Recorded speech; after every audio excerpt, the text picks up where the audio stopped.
O Maria, tu risplendi sempre nel nostro cammino come segno di salvezza e di speranza. Noi ci affidiamo a te, salute degli infermi, che presso la croce sei stata associata al dolore di Gesù, mantenendo ferma la tua fede.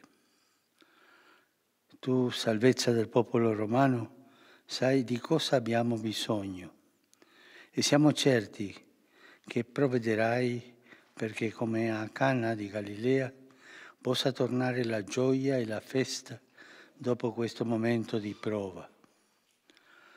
Aiutaci, Madre del Divino Amore, a conformarci al volere del Padre e a fare ciò che ci dirà Gesù, che ha preso su di sé le nostre sofferenze e si è caricato dei nostri dolori per portarci attraverso la croce alla gioia della resurrezione.